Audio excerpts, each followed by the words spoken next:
সিয়ামের কাজা এবং কাফফারা কি জিনিস, এগুলো কিভাবে আদায় করতে হয়? সিয়ামের কাজা এবং কাফফারা দুই জিনিস। কাজা হলো আপনার উপরে রোজাটা ফরজ, কোনো কারণবশত সেটা আপনি আদায় করতে পারলেন না বা পারছেন না, জি জি, তো এটাকে অন্য সময় আদায় করে দেওয়া, অন্য মাসে অন্য বছরে আদায় করে দেওয়ার নাম হচ্ছে কাজা। আর কাফফারা হলো আপনি রোজা রাখতে পারলেন না কোনো ওজরের কারণে, তো সেই রোজা পরিবর্তে অন্যকে কিছু দান সদকা খানা দিলেন, সেটা হলো কাফফারা। সেটা বদলে আর আপনার সেটা ওই দেওয়ার কারণে আর আদায় করতে হবে না।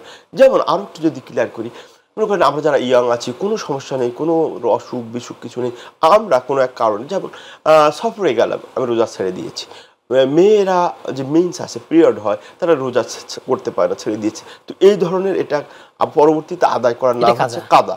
কিন্তু আমাদের ঘরে দেখা যায় বয়স বিরুদ্ধে বাবা আছে, মা আছেন, দাদা দাদি আছেন, নানা নানি আছেন, গার্ডিয়ান আছেন, যারা 80 আপ 90 আপ, মানে অনেক বয়স, তারা রোজা রাখতেই পায় না। তারা কি করবে?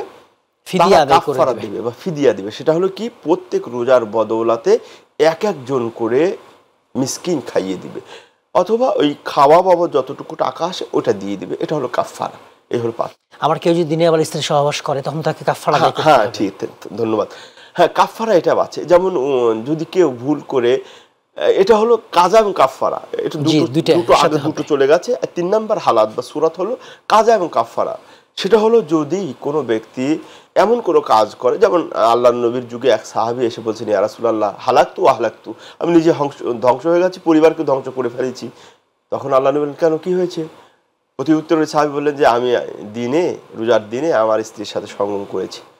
তখন আল্লাহ নবী তাকে কি বললেন? কাজার কথাও বললেন, মানে কন্টিনিউয়াসলি 60টা রোজা রাখতে বললেন, 2 মাস, কাফফারা এবং কাজা করতে বললেন, তারা দুটোই। তাহলে 61টা হয়ে গেল।